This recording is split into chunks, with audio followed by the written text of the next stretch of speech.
Hello नमस्कार मेरे प्यारे दोस्तों, निमी टेक्निकल क्लासेस में हृदय स्वागत है आप सभी का। दोस्तों मैं वापस आ चुका हूं यूपीपीएसएल का 19 मार्च 2021 शिफ्ट फर्स्ट का पेपर लेकर, और उस पेपर का दोस्तों सॉल्यूशन नंबर ये चौथा होगा। बिल्कुल दोस्तों, वो अनुभव और वो एक्सपीरियंस और वो फीलिंग के साथ दोस्तों मैं आज आपको इस प्रश्नों का सॉल्यूशन देने वाला हूं। जैसे दोस्तों आप अपने जीवन में आगे बढ़ते जाते हैं ना, और चीज़ों का आपको अनुभव होता जाता है, बस वही अनुभव और वही फीलिंग्स दोस्तों आज आपके दिल तक उतरने वाला है और आपके नोटबुक में छपने वाला है। इसलिए दोस्तों पूरे ध्यान से और दिल थाम के बैठिएगा। बस कुछ ही मिनटों में उनका दोस्तों इन प्रश्नों का सॉल्यूशन आपके नोटबुक तक पहुंचना स्टार्ट हो जाएगा। तो चलिए दोस्तों आज्ञा दीजिए और आज के हम इस महत्वपूर्ण प्रश्न की शुरुआत करते हैं। हर रोज की तरह दोस्तों आज भी आपके लिए मोटिवेशन की वो 2 लाइन है, पढ़िएगा। न इश्क है किसी से न कोई यार है, न कि इश्क है किसी से न कोई यार है, अब तो सिर्फ और सिर्फ कामयाबी का दोस्तों इंतजार है। अगर दोस्तों किसी चीज की इंतजार है ना, वो इंतजार भी खत्म होगा दोस्तों। और वो कैसे करना है, वो दोस्तों स्ट्रगल और मेहनत करने के बाद दोस्तों कामयाबी का इंतजार खत्म हो ही जाता है। और जैसा कि आपको पता है दोस्तों कि कामयाबी उस चिड़िया का नाम है दोस्तों, कामयाबी उस चिड़िया का नाम है जो दोस्तों मेहनत करने वालों पे ना फिदा हो जाती है दोस्तों। इसलिए आपको लगातार मेहनत करते रहना है। चलिए हम इस क्लास की शुरुआत करते हैं दोस्तों। और पहला क्वेश्चन जैसे कि 61 नंबर का क्वेश्चन आपके सामने आकर खड़ी हो चुकी है। किसी तुल्यकालिक मोटर्स की तुल्यकालिक प्रतिघात ज्ञात करने के लिए निम्नलिखित में से किस विधि का प्रयोग किया जाता है? वो विधि आपका पोर्टियर विधि। कौन सा है दोस्तों? वो है पोर्टियर विधि। देखिएगा इस पोर्टियर विधि से संबंधित दोस्तों जितने भी महत्वपूर्ण पॉइंट आपके एग्जाम के लिए महत्वपूर्ण होंगे वो सब दोस्तों आपके नोटबुक तक पहुंचने वाला है। बस आप तैयार रहिएगा। देखिए पोर्टियर विधि ना 2 पार्ट में होता है। पहला होता है दोस्तों आपका ZPFC लैगिंग लोड के लिए। किसके लिए होता है? ZPFC लैगिंग लोड के लिए होता है। ये पहला हो गया। और एक होता है, दूसरा होता है ZPFC लीडिंग लोड के लिए। किसके लिए? लीडिंग लोड के लिए होता है। तो देखिएगा जो आपको पोर्टियर ट्रायंगल प्राप्त होता है ना, वो दोस्तों कहाँ प्राप्त होता है? आपको लीडिंग लोड पर प्राप्त होता है। अब देखते हैं दोस्तों आपको ट्रायंगल कैसे प्राप्त होता है। वो हर एक अनुभव दोस्तों आपके नोटबुक तक पहुंचने वाला है। देखिएगा हम उस ग्राफ के द्वारा हम समझने की कोशिश करेंगे कि कैसे कैसे पोर्टियर ट्रायंगल बनता है। ये है आपका फील्ड करंट और ये है आपका टर्मिनल वोल्टेज। यहीं से एक क्वेश्चन दोस्तों आपके लिए तैयार हो गया। देखिएगा ये जो ग्राफ है ना, ये कैसे कैसे दोस्तों ये ग्राफ तैयार होता है वो सब कुछ देखिए आपको आज समझ में आ जाएगा। देखिएगा ये जो आपको लाइन दिखाई दे रही है ना, ये किसकी लाइन है? तो ये लाइन है दोस्तों आपका, मान लीजिए यहाँ पर O है। ये जो आपको लाइन प्राप्त हो रही है ना, ये एयर गैप की लाइन है। किसकी दोस्तों? इसको हम कहते हैं एयर गैप लाइन। जो स्टेटर और रोटर के बीच में एयर गैप होता है ना, बस दोस्तों एयर गैप में जब आप चुंबकीय क्षेत्र घूमता है ना, वो लीनियर रूप से बढ़ता है। इसलिए दोस्तों लीनियर रूप से यहाँ पर आपको ग्राफ प्राप्त हो गया। ठीक है। और यहां पर एक पॉइंट आता है जिसको हम A पॉइंट कहते हैं, जिसको हम क्या नाम देते हैं? A point. और ये फील्ड करंट इस प्रकार से बढ़ता है। फील्ड करंट जब इस प्रकार से बढ़ता है ना, तो यहां पर दोस्तों इस प्रकार से बबल्स कुछ होते हैं। ये बबल्स क्या आपको इशारा कर रहे हैं? आपको दोस्तों समझना होगा इसके इशारे को। ये बोल रहा है कि जैसे जैसे फील्ड करंट आप बढ़ाते हैं, टर्मिनल वोल्टेज दोस्तों बढ़ता जाता है, लेकिन स्टेप बाय स्टेप में आपको फील्ड करंट को बढ़ाना होता है। देखिए यहां पर दोस्तों एक पॉइंट होता है जिसको हम नाम देते हैं B। अब आपको दोस्तों O और A के सापेक्ष एक सीधा लाइन खींचना है। हमने खींच दिया। और यहीं पर दोस्तों एक ऊपर यानी कि एयर गैप के सापेक्ष खींचना है, वो भी हमने खींच दिया। अब इसको हम P नाम दे देते हैं। इसको हम क्या नाम देंगे? P नाम देंगे। यहीं से दोस्तों एक और लाइन निकलती है जो P पॉइंट को टच करती है, और इस लाइन को हम क्या कहते हैं? इस लाइन को हम कहते हैं दोस्तों, ये जो है आपका OCC लाइन। ये क्या कहलाता है? आपका OCC लाइन। ठीक है ना। तो ये OCC लाइन भी आपको मिल गया। अब P को दोस्तों P से डायरेक्ट एक परपेंडिकुलर आपको नीचे खींचना है। इसको C नाम दे दिया हमने, इसको E नाम दे दिया। और P को जब आप B से मिलाएंगे ना, तो यहीं पर देखिए आपको एक ट्रायंगल प्राप्त हो गया। ये आपको एक ट्रायंगल प्राप्त हुआ है। इसी ट्रायंगल को कहते हैं दोस्तों पोर्टियर ट्रायंगल। इसको क्या कहा जाता है? इसी को कहा जाता है पोर्टियर ट्रायंगल, है ना। यही है आपका दोस्तों पोर्टियर ट्रायंगल। अब आपको दोस्तों पता चल गया होगा किस चिड़िया का नाम है पोर्टियर ट्रायंगल। अब यहां से क्वेश्चन कितने बनते हैं वो देखिए। अगर आपको कहा जाए पोर्टियर ट्रायंगल, जो आपका पोर्टियर ट्रायंगल है ना, पोर्टियर त्रिभुज है दोस्तों, वो किसके किसके बीच बनता है? तो ये बनता है प्यारे दोस्तों OCC लाइन। OCC लाइन और आपका ये है दोस्तों ZPFC लाइन। ये क्या है? ZPFC लाइन है ना, ये है आपका ZPFC लाइन। तो ये बनता है ZPFC लाइन के बीच, किसके किसके बीच बनता है? ZPFC लाइन और OCC के लाइन। और वक्र किसके किसके बीच बनता है? वक्र किसके किसके बीच बनता है? तो वो बनता है दोस्तों आपका, देखिए, टर्मिनल वोल्टेज और फील्ड करंट है ना, टर्मिनल वोल्टेज और फील्ड करंट इन दोनों के बीच बनता है, और फील्ड करंट। तो यही है दोस्तों आपका, ये आपके लिए बड़ा ही दोस्तों महत्वपूर्ण था। पूरी रामायण दोस्तों आपके सामने मैंने खोल करके रख दिया। अब अनुभव है दोस्तों, क्लास आपको बिल्कुल दिल से टच कर रहा होगा ये क्लास आपको, और जब आपको लगे ना कि वास्तव में ये क्लास दिल को छू गया, बस दोस्तों आपको क्या काम करना है, इस वीडियो को एक लाइक कर देना है और दूसरे विद्यार्थियों तक शेयर कर देना है। तैयार होइए दोस्तों अगला क्वेश्चन से सामना करने के लिए। यदि एक बीजेटी को एक प्रवर्धक के रूप में कार्य कराना हो तो उसे किस क्षेत्र में कार्य करना होगा? वो है आपका सक्रिय क्षेत्र। उसको हम क्या कहते हैं? उसको हम सक्रिय क्षेत्र कहते हैं। देखिए, जो आपका PNP डायोड होता है ना, जो आपका PNP डायोड होता है ना, इस डायोड में देखिए PNP डायोड है, इसमें एक टर्मिनल होगा जिसको हम क्या कहेंगे? एमीटर, और एक होगा जिसको हम कहेंगे बेस, और ये तीसरा है जिसको हम कहते हैं कलेक्टर।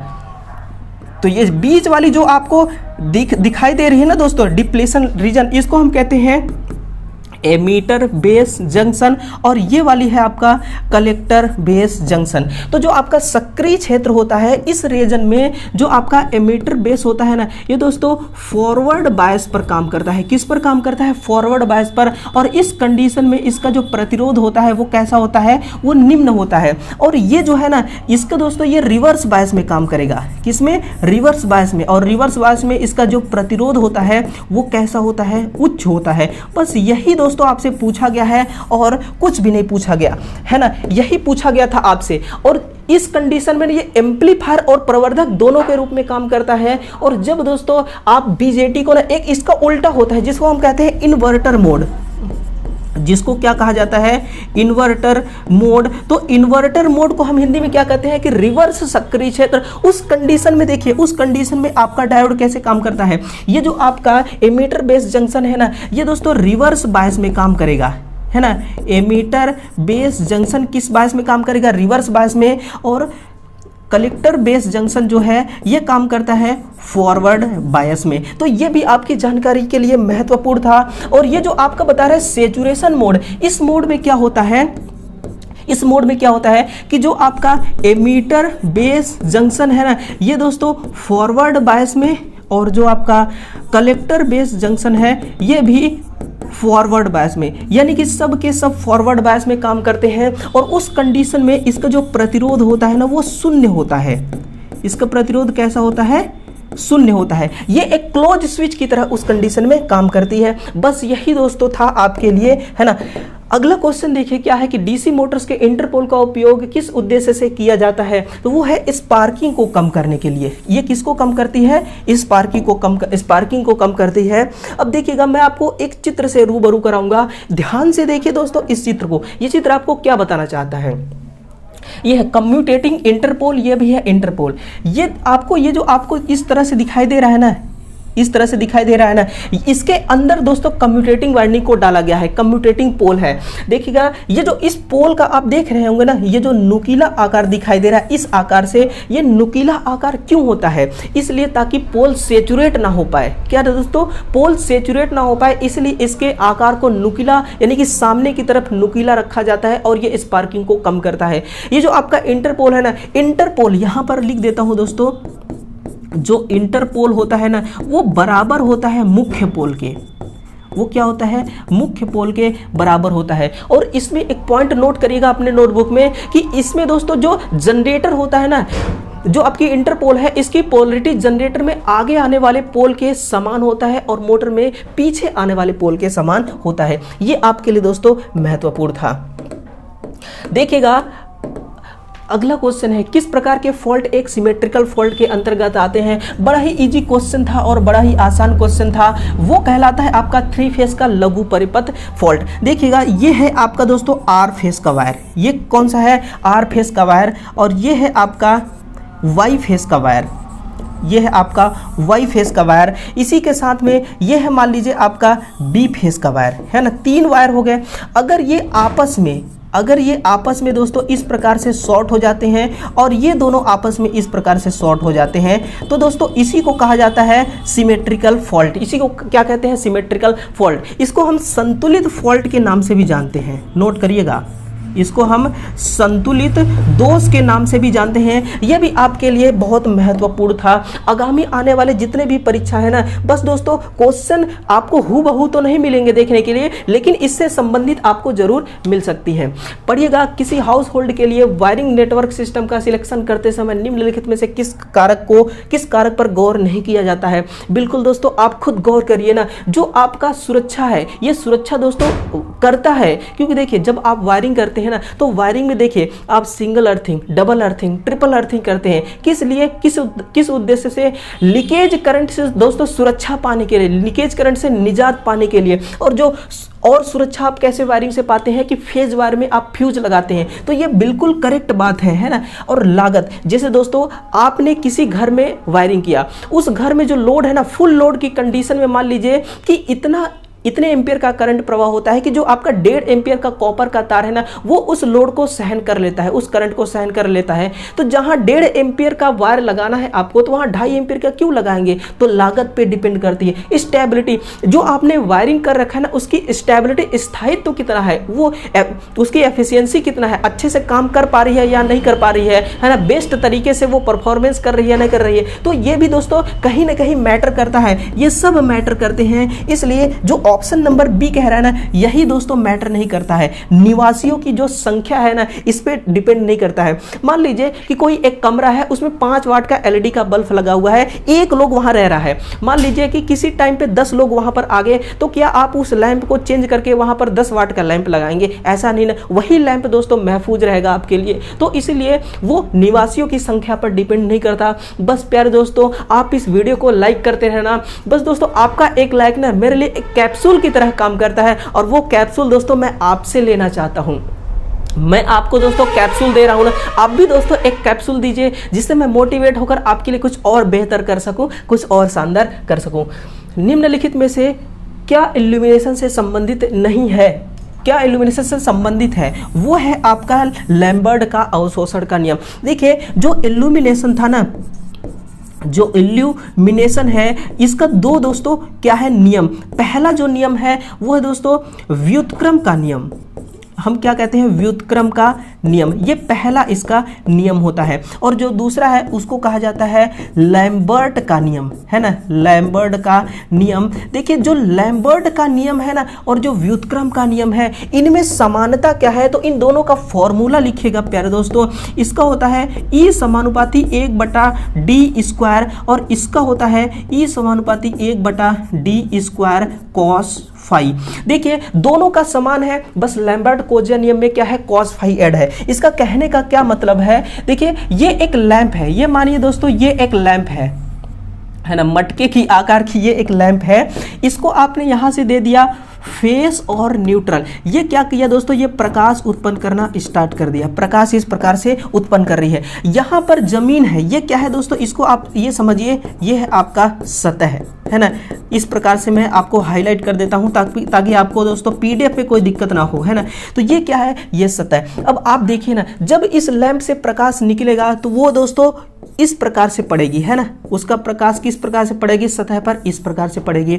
तो आप देखिएगा, ये जो प्रकाश है और ये सतह है, इसके बीच में कितने डिग्री का एंगल बन रहा है? हर प्रकाश की जो लाइन है, इसका दोस्तों अलग अलग एंगल बन रहा है। यानी कि ये बीच वाली है 90 डिग्री का एंगल बन रहा है। तो लैम्बर्ट कोज़े नियम क्या कहता है कि जो बल्ब से प्रकाश निकलती है, हमारे फर्श पे पड़ती है ना, तो वो एंगल पर भी डिपेंड करती है। मैं आपको अनुभव कराता हूँ। जैसे सनशाइन की टाइम पे सुबह के वक्त जब सूरज से प्रकाश निकलता है, तो बिल्कुल तिरछी प्रकाश होती है, जिससे वो प्रकाश हमें ज्यादा लगता नहीं। और वही सूरज जब टॉप पर आ जाता है बिल्कुल, और उससे जो प्रकाश निकलता है बिल्कुल दोस्तों परपेंडिकुलर होता है, तो दोपहर के वक्त हमें कितना दोस्तों कड़ी धूप लगता है। तो ये बात सत्य है दोस्तों कि इसके एंगल पर भी ये डिपेंड करता है ना। तो यही है। और थेवेनिन का नेटवर्क कहां पर काम आता है? तो एक बात दोस्तों गांठ बांध लीजिए कि ये चाहे एसी सर्किट हो या डीसी सर्किट हो, दोनों के लिए ये काम करता है। एक ऐसा नेटवर्क नेटवर्क एक ऐसा सर्किट दोस्तों जिसपे करंट सोर्स, वोल्टेज सोर्स, प्रतिरोध,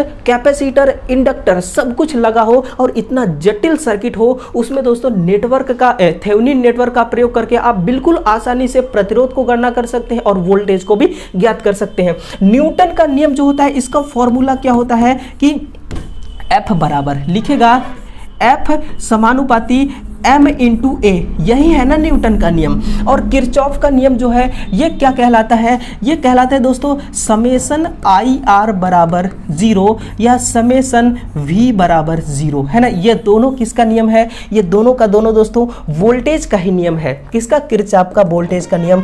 बस दोस्तों मुझे उम्मीद है मैं ऐसा एहसास कर पा रहा हूँ कि आपको ये क्लास बहुत ही पसंद आ रही होगी। साथ ही साथ दोस्तों क्लास को भी लाइक करते रहिए और सामना करिए 67 3 फेज प्रेरण मोटर के लिए यदि सर्पण S है तो रोटर के पावर इनपुट के लिए सटीक व्यंजक क्या होगा।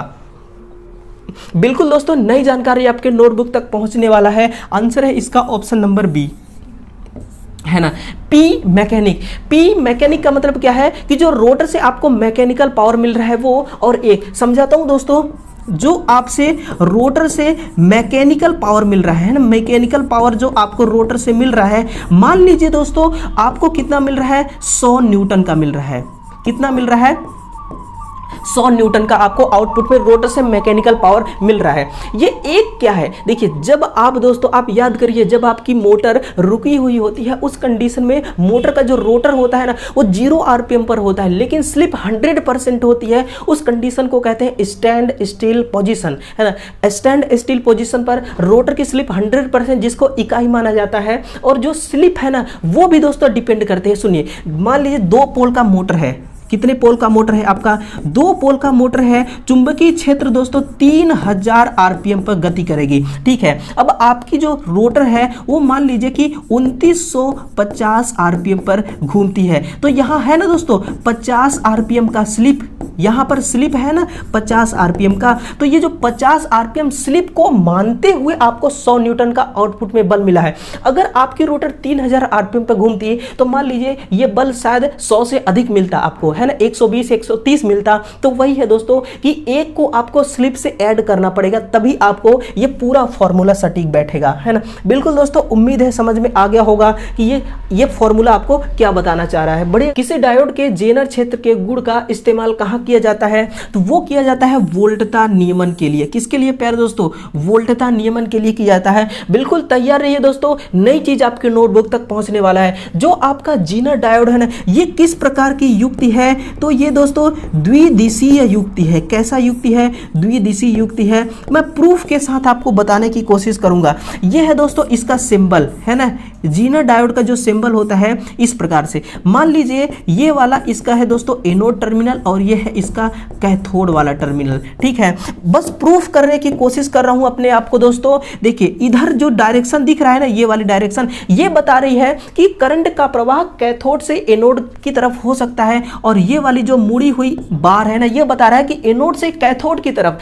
बिल्कुल दोस्तों उम्मीद है आपको समझ में आ गया होगा कि द्विदिशीय युक्ति है। और ये जो डायोड है आपका ये संट रेगुलेटर की तरह काम करता है। कैसे, संट रेगुलेटर की तरह काम करता है। और संट रेगुलेटर का काम क्या होता है आपको पता है, वोल्टेज को सुधारना, यही इसका काम होता है। अब सुनिए दोस्तों, जो आपकी जेनर डायोड होती है, जो आपकी जेनर डायोड होती है दोस्तों, इसमें एक नई चीज लिखे, 1 डिग्री सेंटीग्रेड तापमान को अगर हम क्या करते हैं बढ़ा देते हैं तो इसमें जो लीकेज करंट होता है ना वो कितना बढ़ जाता है। तो इसमें जो लीकेज धारा होती है वो 7% दोस्तों क्या हो जाती है, बढ़ जाती है। अगर तापमान 10 डिग्री सेंटीग्रेड हम बढ़ाते हैं तो इसमें जो लीकेज करंट है वो दोस्तों 2 गुना बढ़ जाता है। कितना दोस्तों, 2 गुना। बिल्कुल हर चीज दोस्तों ओके रिपोर्ट है आपके नोटबुक तक पहुंचाना ही दोस्तों मेरा दोस्तों ये कर्तव्य है कि नई नई चीजों को आपके नोटबुक तक पहुंचाऊं और नई नई चीजों को दोस्तों आपसे रूबरू कराऊं,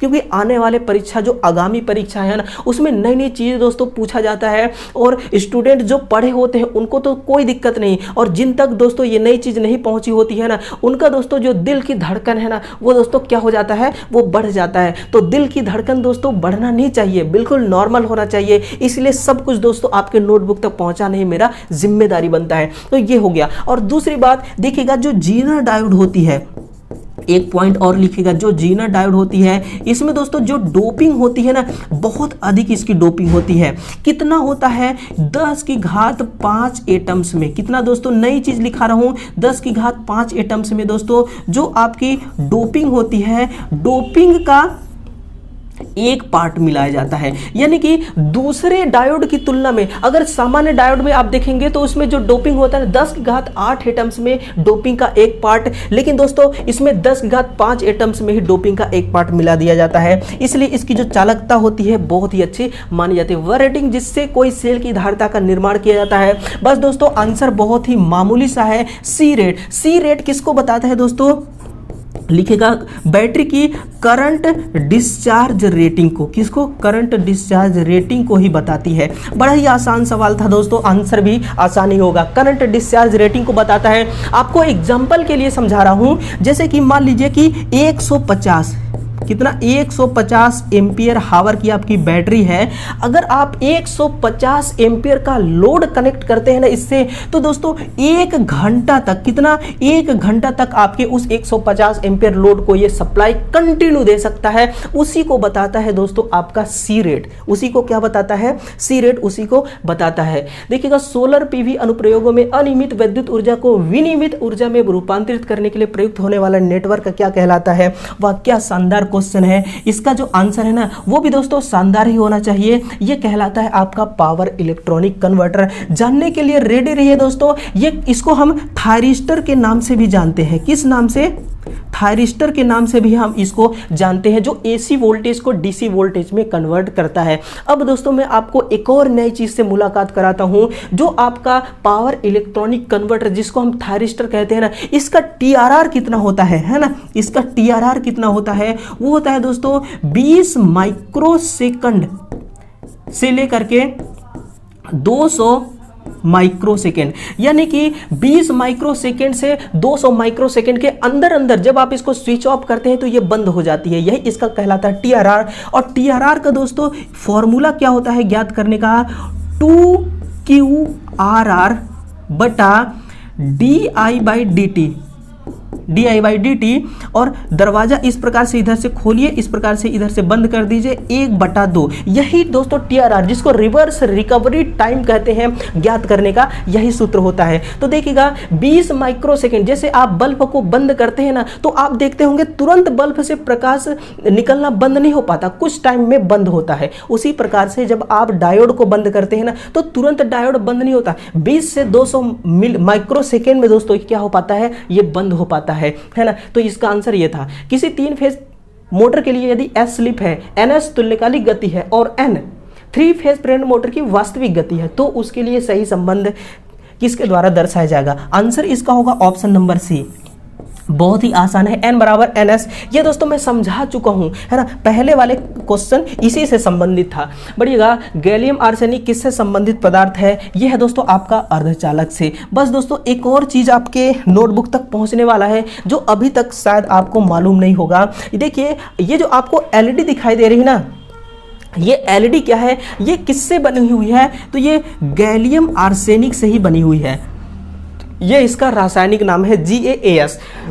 ये LED है, ये LED का है दोस्तों एमिटेड पार्ट, है ना? ये क्या है? Emitted light. ये है आपका एमिटेड लाइट और ये है आपका ट्रांसपेरेंट,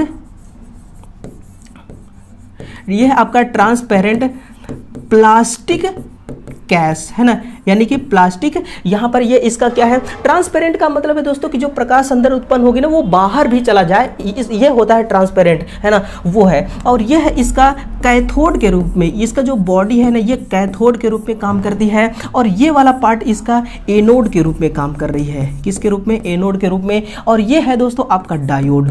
ये क्या है? डायोड, है ना? तो और ये है इसका पिन। ये क्या है? आपका पिन। तो ये है दोस्तों। अब सुनिए, इसमें जो गैलियम है ना, गैलियम क्या है? इसमें जो गैलियम है, गैलियम का गैलियम का दोस्तों परमाणु संख्या होता है 31 और आर्सेनिक जो है ना, आर्सेनिक का होता है 33। तो देखिए, आप देखिए ना, इसका निकाल करके देखिए 2 8, 18 ये है। इस प्रकार से हम परमाणु को व्यवस्थित करते हैं। पहले कक्षा में 2, दूसरे में 8, तीसरे में 18। कितना हो गया? 18 2 20 8 28 29 30 31। इसमें कितना बन गया? अंतिम कक्षा में इसमें 3 इलेक्ट्रॉन मिलेंगे। कितना? 3 और इसमें 5। अब आप सोचेंगे कि आर्सेनिक तो सेमीकंडक्टर है, लेकिन गैलियम क्या सेमीकंडक्टर है? तो गैलियम का देखिए अगर सेमीकंडक्टर होता तो 4 से अधिक अंतिम कक्षा में इसके इलेक्ट्रॉन होते, और इसका मतलब ये चालक है? तो बिल्कुल नहीं, ये चालक नहीं है। जो आपका गैलियम है ये क्या है? तो ये है दोस्तों आपका जो गैलियम है ना, ये रासायनिक तत्व है। ये क्या है? ये रासायनिक तत्व है। और जो आपका आर्सेनिक है, ये आर्सेनिक आपका सेमीकंडक्टर है ना। तो इसका आंसर क्या था? इसका आंसर देखिएगा ऑप्शन नंबर, दोबारा देखिए ऑप्शन नंबर इसका बी करेक्ट है, अर्धचालक मिलेगा। किसी विद्युत रोधी के प्रतिरोध में ऊष्मा में बढ़ोतरी करने पर क्या असर पड़ता है? तो प्रतिरोध घटता है, क्योंकि ये एनटीसी के अंतर्गत आते हैं, है ना, निगेटिव टेम्परेचर कोफिशिएंट। जैसे आप टेम्परेचर बढ़ाएंगे प्रतिरोध का मान घट जाता है। परिणामित्र की अधिकतम दक्षता के लिए क्या शर्त होगी?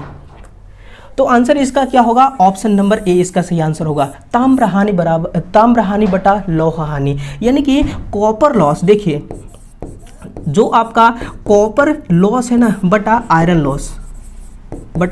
लॉस, अगर मान लीजिए कॉपर लॉस दोस्तों 100 वाट है। कितना है? 100 वाट। आयरन लॉस भी है 100 वाट। तो इसको काटेंगे तो कितना मिलेगा? एक वही है इसका, और कुछ नहीं है। आपसे कभी कभी पूछा जाता है कि देखिए यहाँ पर लिखा जाता है दोस्तों कि जो आपकी कॉपर हानि है ये बराबर है लोहा हानि के, यानी कि कोर हानि के, है ना, बराबर है कोर हानि के। आप बताइए इन दोनों में से कौन सही है? इन दोनों में से दोस्तों कौन है? लोहा हानि बराबर कॉपर हानि होगा या कॉपर हानि बराबर लोहा हानि होगा, है ना। आप सोच रहेंगे दोनों बात तो एक ही है, तो ना जनाब, दोनों बात एक नहीं है दादा। ठीक है, आंसर आपका क्या होगा? कॉपर हानि बराबर लोहा हानि, है ना। कॉपर हानि किसके बराबर होना चाहिए? लोहा हानि, क्योंकि लोहा हानि लोड पर डिपेंड नहीं करता है और ये बहुत कम होती है। हम चाहते हैं कि कॉपर हानि भी इसी की तरह कम रहे, ताकि दोस्तों जो ट्रांसफार्मर से दक्षता मिल रही है ना वो मैक्सिमम मिल सके। तो इसलिए आंसर क्या होगा? ये आंसर आपका सही होगा। ठीक है, तो आंसर ये है। और दूसरी बात दोस्तों, इसकी मैक्सिमम दक्षता पावर फैक्टर पर भी डिपेंड करती है,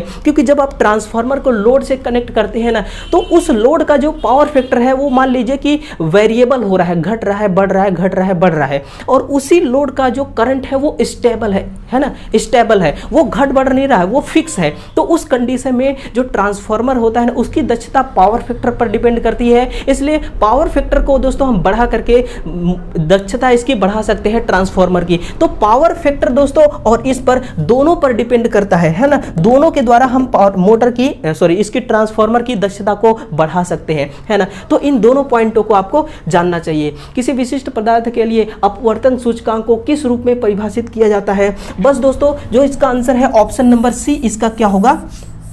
करेक्ट आंसर है ऑप्शन नंबर सी। क्या कह रहे हैं? निर्वात में प्रकाश की चाल। बताइएगा कितना होता है निर्वात में प्रकाश की चाल? लिखेगा, एक पॉइंट लिखेगा दोस्तों, जो आपकी होती है निर्वात में प्रकाश की चाल कितनी होती है, वो पॉइंट लिखेगा। प्रकाश की जो चाल होती है वो होती है दोस्तों 3 लाख, कितना दोस्तों? 3 × 10⁸ मीटर प्रति सेकेंड। यही होती है दोस्तों निर्वात में प्रकाश की चाल। अगर एक्चुअल डाटा आपको जानना है तो वो भी लिखिएगा दोस्तों, कितना होता है? 2,99,792। कितना? इतना होता है मीटर प्रति सेकेंड, है ना। ये है आपका एक्चुअल डेटा, 2,99,792 मीटर प्रति सेकेंड, जिसको हम लगभग पढ़ते हैं 3 × 10⁸ मीटर प्रति सेकेंड। और इसी के साथ में बटा क्या है? पदार्थ में प्रकाश की चाल। अब पदार्थ कुछ भी हो सकता है, पानी, ग्लास। अगर आपको ग्लास के बारे में जानना है तो लिखेगा, जो आपकी ग्लास होता है ना, ग्लास में प्रकाश की चाल होती है दोस्तों 2 × 10⁸ मीटर प्रति सेकेंड। ये किसका है? ये है आपका ग्लास का। यहीं पर दोस्तों आपका होता है पानी में कितना होता है? 2.25 × 10⁸ मीटर प्रति सेकेंड। ये किसका है? ये पानी के अंदर प्रकाश की चाल है। अब देखिए पानी भी है एक माध्यम, यानी कि एक पदार्थ है ना। आपको पता है ना, ठोस, द्रव, गैस तीनों एक पदार्थ ही है, और ग्लास भी आपका एक पदार्थ ही है। बढ़िएगा अगले क्वेश्चन की ओर। डीसी मशीनों में यांत्रिक दृष्टिकारी को किस नाम से जाना जाता है? इसको हम कम्यूटेटर ब्रुश सिस्टम के नाम से जानते हैं। यही आपका आंसर है। बिल्कुल आसान क्वेश्चन पूछा गया था, है ना, बहुत ही आसान क्वेश्चन थे। बढ़िएगा अगले क्वेश्चन की ओर। फ्लोरोसेंट लैंप को किस पर संचालित करना चाहिए, ये एक शानदार क्वेश्चन है और जो इसका आंसर है ना वो भी दोस्तों बहुत ही अच्छा होने वाला है। इसका आंसर ऑप्शन नंबर डी कि बेहतर प्रदर्शन के लिए उच्च आवृत्ति पर। देखिए जो आपका बल्ब होता है ना, कोई सा भी बल्ब हो, फ्रीक्वेंसी का मान जितना कम होगा ना वो फ्लिकरिंग उतना ही अधिक करेगा। आप इस क्लास को पूरा देखना, देखने के बाद आप जहां पर एलईडी बल्ब जल रही होगी ना वहां पर जाना, मोबाइल फोन का कैमरा ऑन करना और जब आप कैमरा ऑन करेंगे ना तो जूम करके आप देखिएगा आपको जो एलईडी बल्ब जलती हुई दिखाई दे रही है ना वो लगातार नहीं जल रही, वो फ्लिकरिंग कर रही है, लप झप कर रही है ना। तो वो दोस्तों फ्रीक्वेंसी का मान जितना अधिक होगा उतना ही अधिक वो लप झपाएगी, तो इसलिए उच्च फ्रीक्वेंसी पर इनको चलाना जरूरी है। तो इतना ही क्वेश्चन था दोस्तों आज के क्लास में। चलिएगा इस वीडियो को जरूर शेयर कीजिएगा, चैनल पे नए हो तो चैनल को सब्सक्राइब करिएगा, अगले क्लास का भी इंतजार करिएगा दोस्तों। बहुत ही जल्द हम एपिसोड नंबर 5 लेकर उपस्थित होंगे। Thank you.